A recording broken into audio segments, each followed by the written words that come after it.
En febrero de 2022, el mes pasado, la inflación anual en Colombia alcanzó un 8,01%. Esto es muchísimo más que la meta de inflación del Banco de la República, que estaba entre un 2 a un 4% anual. En este video te voy a hablar de la inflación y sus consecuencias, lo que está haciendo el Banco de la República para tratar de controlarla y lo que podemos hacer nosotros para mitigar sus efectos negativos en nuestras finanzas personales. La inflación es el aumento generalizado de los precios en una economía. En otras palabras, todo se pone muchísimo más caro y el dinero ya no alcanza para lo mismo que antes. Un nivel bajo y controlado de inflación siempre es deseable, porque de esta forma las personas se van a ver motivadas a utilizar su dinero hoy. Como el dinero pierde poder adquisitivo con el paso del tiempo, las personas se ven impulsadas y motivadas a gastarlo e invertirlo hoy, y de esta forma se promueve el crecimiento económico. Pero cuando la inflación llega a niveles muy altos, se vuelve muy peligrosa para la economía de un país y para los ingresos y el patrimonio de las personas. Y aunque un 8% anual todavía está muy lejos de situaciones de hiperinflación como las que lamentablemente sufren países como Venezuela y Argentina,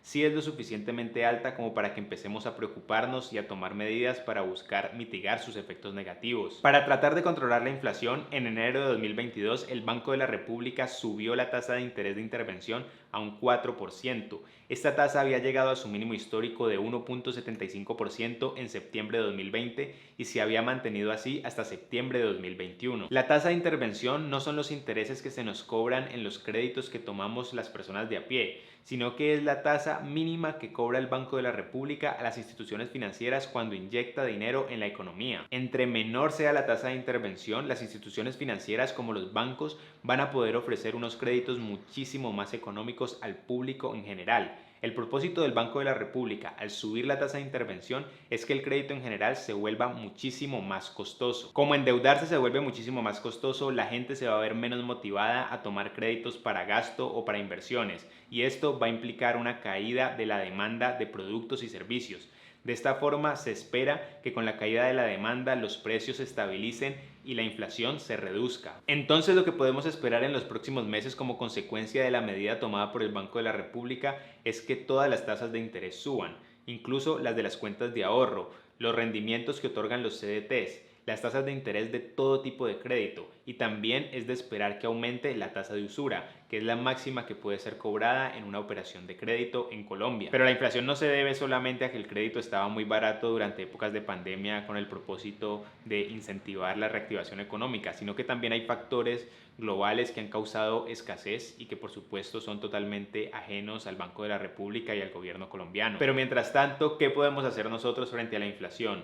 ¿Cómo podemos conseguir que nos afecte lo menos posible? Lo primero que puedes hacer en estos momentos es evitar comprar aquellos productos que están demasiado costosos como consecuencia de situaciones de escasez global, salvo que sea una necesidad para ti. Por ejemplo, en mi opinión, en la mayoría de los países este es un pésimo momento para comprar un carro o una moto, porque todos los vehículos están demasiado costosos. Los aumentos en los precios han sido excepcionalmente altos durante los últimos 2 años. Hace bastante tiempo tenía en mente cambiar mi carro. El carro en el que estaba pensando tenía un valor nuevo en Colombia de 57 millones de pesos y usado de alrededor de 42 millones de pesos antes de la pandemia. Pero ahora ese mismo carro solo se puede conseguir por 82 millones de pesos nuevo y por alrededor de 65 millones de pesos usado. Eso significa que el precio del usado hoy es mayor que el precio del nuevo en el año 2019. Así que tras analizar las cosas, decidí darle prioridad a la inversión por encima del gasto y postergar el cambio de mi carro, a pesar de que ya tiene bastantes años rodando. Los precios altos en los vehículos obedecen a las demoras en la cadena de producción como consecuencia de la pandemia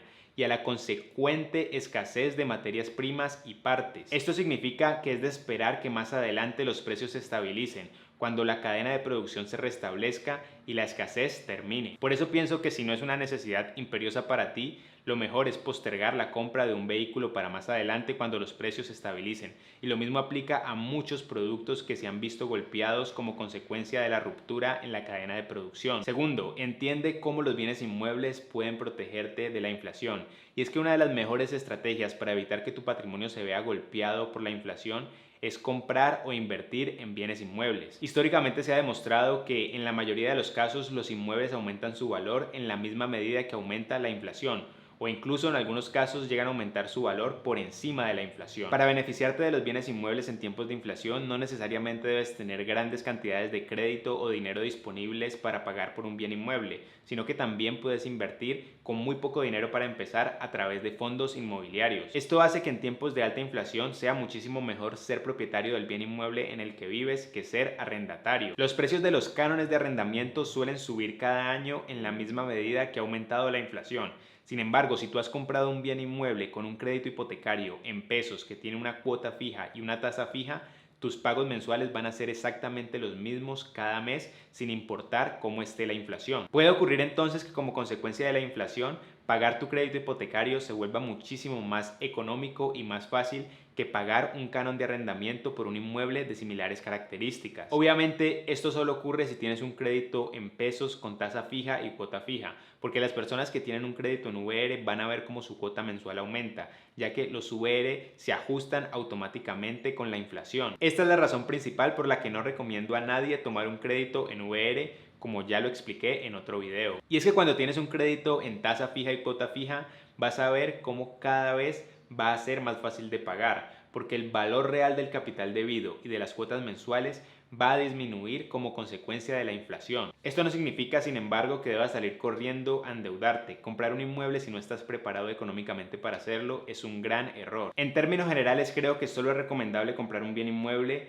si ya estás libre de deudas de consumo, has trabajado por mejorar tu puntaje de crédito, tienes un fondo de emergencias ahorrado y cuentas con ahorros suficientes para cubrir la cuota inicial y también los gastos de compra de ese inmueble. Lo tercero que puedes hacer es considerar los CDTs o certificados de depósito a término para aquellos ahorros que tienes a corto plazo, es decir, aquellos ahorros que piensas utilizar en periodos inferiores a 3 años. Los CDTs no son la mejor inversión porque tienen unos rendimientos muy bajos. Sin embargo, son muy seguros y esto los hace ideales para el corto plazo. Es de esperar que en la mayoría de los casos los CDTs tengan unos rendimientos cercanos a la inflación.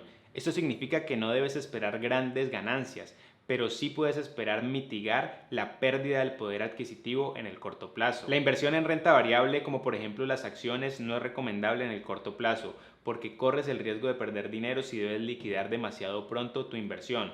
Aquellas inversiones que son muy volátiles solo son recomendables para el largo plazo. Otra de las opciones frente a la inflación es tratar de incrementar tu capacidad productiva y generar más ingresos. Esto se puede lograr con un pasatiempo que produzca ingresos adicionales o incluso con un segundo trabajo o también con el desarrollo de una habilidad que pueda monetizarse. Yo entiendo que esta alternativa no es fácil y también que es algo que deberíamos intentar en todo momento de nuestras vidas y no solamente cuando la inflación es alta. Sin embargo, es la forma más efectiva de hacer frente a la inflación. Aunque no es una alternativa fácil, se trata del antídoto ideal para la inflación. La siguiente alternativa que tenemos frente a una situación de inflación es continuar invirtiendo.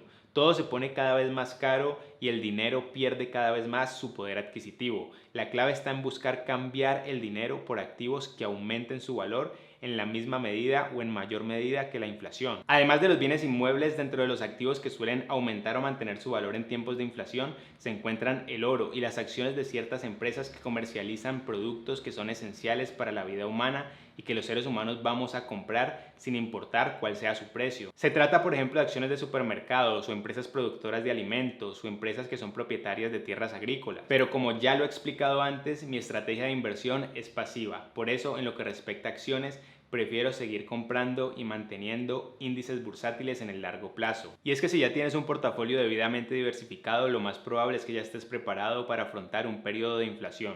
Sobre estos portafolios voy a hablar en otro video. Pero no podemos negar que la inflación tiene unos efectos muy negativos en nuestras inversiones. Por ejemplo, si en un año obtuviste unos retornos increíbles de un 25% sobre tu inversión, pero la inflación fue de un 30%, en realidad no ganaste nada. De todas formas, tu dinero perdió poder adquisitivo. Debemos ser siempre conscientes de ese impacto negativo que la inflación tiene en nuestras inversiones. De todas formas, tenemos que seguir invirtiendo para mitigar el riesgo que la inflación representa para nuestro patrimonio. Pero ¿qué podemos hacer cuando la inflación llega a niveles que son demasiado altos, incontrolables, como ocurre por ejemplo en Argentina y Venezuela? La respuesta es que ahorrar o invertir en una moneda que está sometida a hiperinflación es muy difícil, prácticamente inviable. En mi opinión, la única forma efectiva de ahorrar o invertir si estás en un país que sufre hiperinflación es hacerlo en otras monedas mucho más estables como por ejemplo el dólar y el euro. Por esto en la práctica los países que sufren de una inflación demasiado alta se suelen dolarizar de facto. Esto significa que la mayoría de la gente prefiere utilizar el dólar para sus transacciones y de esta forma evitar los impactos negativos de la hiperinflación. Por esto es tan importante el papel de los bancos centrales en la política monetaria. Si el gobierno o los bancos centrales toman decisiones irresponsables en cuanto a la política monetaria, pueden terminar destruyendo la moneda de un país y afectando gravemente a sus ciudadanos. ¿Y qué hay de las criptomonedas? ¿Será que son un buen refugio frente a la inflación? En mi opinión, no, siguen siendo una inversión demasiado volátil como para considerarla un buen refugio frente a la inflación. Sigo pensando que solo debemos invertir una pequeña parte de nuestro portafolio en criptomonedas, porque siguen siendo muy volátiles y no vale la pena arriesgar todo tu patrimonio en una inversión que está sometida a tanto riesgo. Y eso es todo, muchas gracias por haber visto este video, espero que lo hayan disfrutado, no olviden dejar un me gusta, por favor dejen sus comentarios y opiniones abajo y no olviden suscribirse si les interesan todos estos temas relacionados con finanzas personales y dinero. Muchas gracias y hasta la próxima.